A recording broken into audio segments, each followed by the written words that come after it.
The reason there is so much conflict over that is because it's God's promised land. It is the place where God says he will rule and reign from forever. So you can imagine that the enemy doesn't want that to happen. And the fact that God has promised it to his chosen people. You know, every nation has a destiny in God, has a purpose in God. And God's specific purpose for the nation of Israel was to be a light to the nations, to demonstrate God's heart for people, how to walk in covenant with the creator of heaven and earth. God has a destiny on the nation of Israel, but he has a destiny on every nation, on every people. The problem comes when you want somebody else's calling or you want somebody else's stuff. That's where the problem arises. But God, very clearly, as I've read to you in Scripture, God promised the land to the Jewish people. When I say the Jewish people, I mean the descendants of Israel. Okay, so that's where we start. It's very clear that who God has given that land to. But one of the things that God had told Abram in Genesis 15 when he entered into covenant with him is that it's not going to happen right away. There's going to be quite a bit of time before this happens. In fact, your descendants are going to be in a nation that's not theirs and held in slavery for 400 years. We know that was Egypt. And when they came out of Egypt, the Exodus story, right? It's what the book of Exodus is all about, coming out of Egypt and heading to the promised land. We know that that took 40 years. It shouldn't have. It should have taken 11 days, but it ended up taking 40 years. But eventually, they come into the promised land led by, at that time, then Joshua. Moses has led them that far, and then God says, you're not going to go into the promised land. Joshua's going to take them in. Joshua takes them in, and you'll see that in Joshua 13 through 17, that time of Israel coming into the promised land, and the land, again, a smaller portion of the land than God had promised, more like the land that we see today. They crossed the Jordan River and then split up the land, although actually a couple of the tribes stay on the eastern side of the Jordan River for their territory. But the land is divided up between the 12 tribes. And Gaza, put that in parentheses, Gaza is part of the land that was given to the tribe of Judah. Okay, so when God's promise to Abraham, just in terms of a timeline, let's just go back and do a timeline quickly. God's encounter with Abram in Genesis 15 takes place approximately 2000 BC, about 4,000 years ago. God declares that this land is going to be to his descendants. So quite a long time later, approximately 1200 BC, so at least 800 years later, the Philistines show up. They've come out of Greece, actually. Quite a smart people in terms of arts and intellect. They come out of Greece and they start to live in part of the land we know today as the Gaza Strip, or that area. And I will put another parenthesis in here and just say that is not the people that are there now. And I'm going to come back to that. But I just want you to understand the timeline. So 800 years after God makes the promise, and the children of Israel are now occupying the land, or part of it anyway, the Philistines show up and they settle in Gaza, in the Gaza area, in that part of Judah. Israel doesn't fully occupy the land that they have been promised. for a number of reasons. I'm not going to dig into those tonight, but just to let you know so you understand the history. I mentioned that land that God had promised from the river of Egypt to the Euphrates. Actually, it was only during the reign of Solomon that Solomon was the only king of Israel that reigned over all of that territory from the river of Egypt all the way to the Euphrates. We haven't seen that since. But it was there was a time when all of that land was theirs. And there will be a time when it'll be all theirs again. Okay, so after Solomon then, so now we are, when Solomon comes on the scene, it's about 960, 950 BC. Solomon comes on the scene. He rules over all of that territory, but things are about to go wrong. One of his sons, who becomes king of Judah, what happens is there's a division that takes place. Israel and Judah become two separate entities, if you will. Neither of them do particularly well. And about 740 BC, the northern 10 tribes, or Israel as it's referred to in Scripture at that time, in that season, are taken into captivity in Assyria, which is kind of to the northeast of Israel, to the east and the northeast. And interestingly, the Philistines are going to follow behind them shortly thereafter. About 100 years later, then the Judah, which is the only tribe basically that's left in the land, is also taken into exile by the Babylonians. And the Babylonians also take the Philistines with them. And there is no further record of the Philistines living at all in any of that area. In fact, the last archaeological records of them are in Assyria. In that era, there's no record of them, no sign of them after that. Okay, so now we get to, so that's the exile, right? They're 70 years in exile. And then some of them begin to come back into the land of Israel. Again, I'm trying to just give you an overview of the land. So during the time of Cyrus, after the end of the Babylonian era, then you have the Medo-Persian era, and the first of the Medo-Persian kings is Cyrus, who is both Mede and Persian, based on his parents. One is Mede, one is Persian. But anyway, he's prophesied about by Isaiah. In fact, 150 years before he was born, Isaiah identifies that this man, Cyrus, is going to do my will. And he's going to help my people. And he's going to help rebuild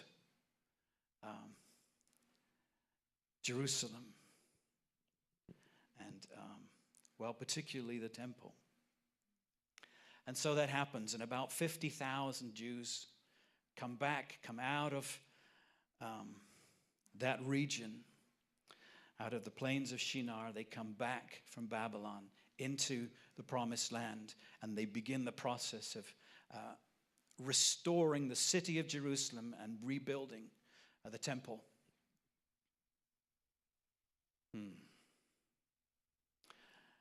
But as I say, only about 50,000 of them come. That's in the season of Ezra and Nehemiah. But many of them stay away. And in fact, even at the time of Jesus, the majority are still away from the land. When Jesus is walking in the streets of Jerusalem 2,000 years ago, the majority of the Jewish people were not living in Israel. So,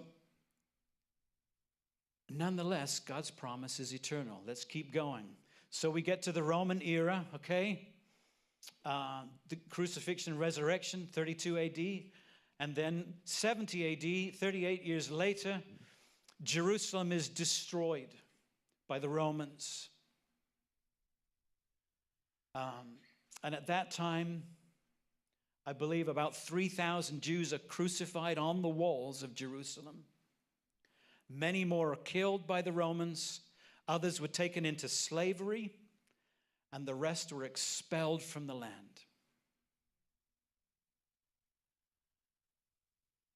60 years later, Roman Emperor Hadrian comes, and he renames the land of Canaan, he renames it Syria Palestina, from which we get the word Palestine. And he did it deliberately as an offense to the Jewish people. And the word Palestine means the enemies of Israel. It is the land of the enemies of Israel. Palestine and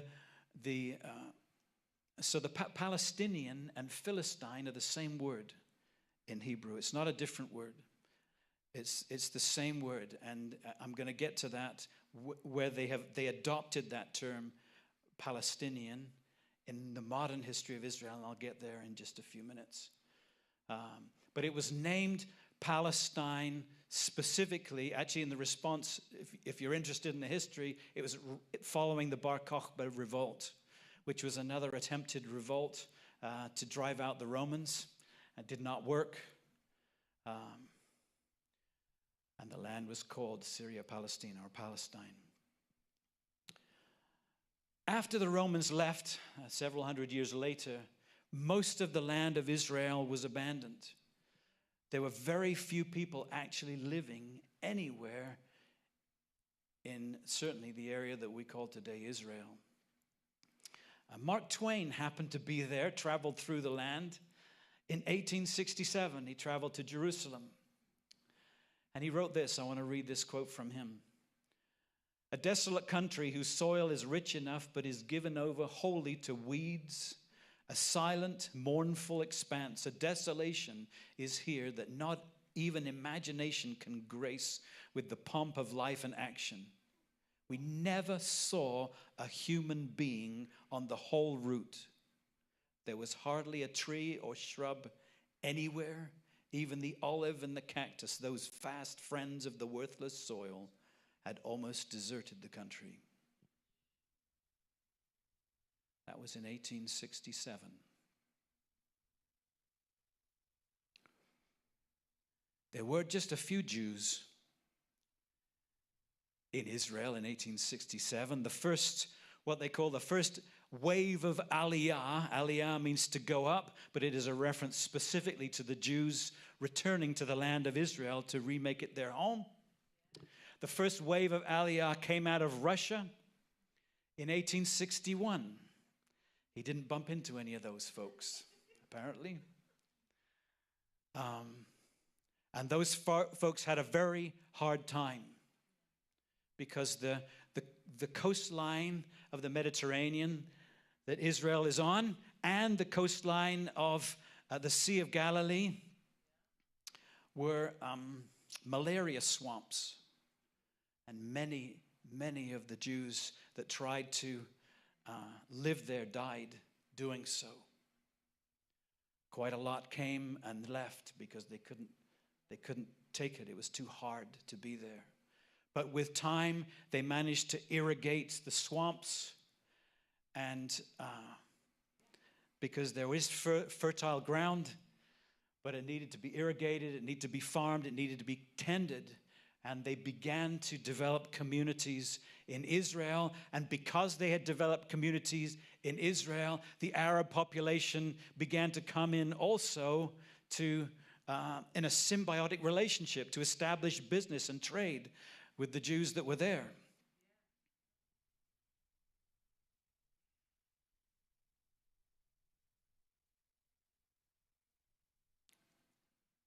More waves that started in 1861, the first wave, and they were coming out of Russia, almost exclusively out of Russia at that time because of the pogroms. You've probably heard of pogroms. It's where the Russian went in and they would find entire Jewish communities and wipe them out. It was a horrible thing. And Jews trying to escape persecution left Russia and made Aliyah. And as time went on, that persecution of the Jews spread westward into what we call Eastern Europe, and then even into Western Europe as the years and decades went on from there. And there were more waves of Jews that came, more out of Russia and then out of Eastern Europe, out of Poland, and then moving their way in, even into Western Europe. And in the middle of World War I, 1917, the British government was moving into the Middle East to kind of take control of it, to oversee it. They were doing the French were doing the same. And in the midst of them coming and taking over large areas of the Middle East, including what we know as Israel today, Lord Balfour in England released a declaration on behalf of the British government to the Jewish community in England saying, we believe that the Jewish people deserve and have the right to a homeland in Israel. We believe they should have it. It was a powerful declaration, and it was sincerely expressed and meant. And so the British, what they call the British Mandate for Palestine, which was specifically identified in 1918 at the end of World War I, gave room for and accommodated a Jewish homeland in Israel. 3 years later, in 1920, was what's called the San Remo Agreement in Italy. There were prime ministers of Great Britain, France, and Italy present, and representatives from Japan, Greece, and Belgium. And US was there as a neutral observer for this agreement, which was an extension of the Balfour Agreement and was incorporated into it. Actually, Lord Balfour was present when this agreement was made in San Remo. And this was again about establishing the nation, the modern state of Israel. You understand, I'm no longer talking about biblical times, but I'm talking about the 20th century, but I'm talking about now a legal standing and an international recognition of that standing, the establishment of a nation state of Israel.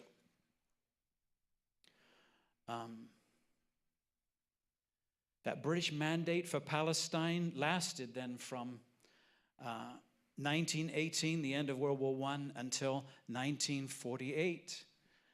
May 14th, when Israel declared their independence, and the British handed the keys over to David Ben-Gurion and the Jewish people and a newly established state of Israel. I want to go back just a little bit into that time period, because in 1922, a young Winston Churchill, who by this time was not prime minister by any means, but he was the foreign minister of England, went to the Middle East to try and help actually establish agreements on the ground to fulfill the Balfour Declaration and the San Remo Agreement. So he's there, and he met with the leaders of the regions and established two nations, Syria and Transjordan, which became Jordan. He established agreements and has set in place leaders of those two nations, Syria and Jordan, Syria and Transjordan as it was then. And the agreement was made that the land, this certain part of this land, would be given to the nation of Israel, that they would have a Jewish homeland there where it is today. Those leaders agreed to it, signed on the dotted line to that. It did get changed because, I'm not going to go into that. But those agreements were made back in 1922. And then we fast forward to World War II, the Holocaust. There are still waves coming of Aliyah, coming out of even further into Europe. Jews coming out to make Aliyah, Jews coming out to go to the land of Israel, to make it their home. It was becoming more inhabitable, and the numbers were growing in the nation of Israel. And if there is any good thing that could have come out of the Holocaust and World War II, it was that there was enough will among the nations to agree to the establishment of the nation state of Israel. And so the UN voted. The UN met on November 29th, 1947. They agreed to Resolution 181, which is called the Partition Plan of Palestine. Bank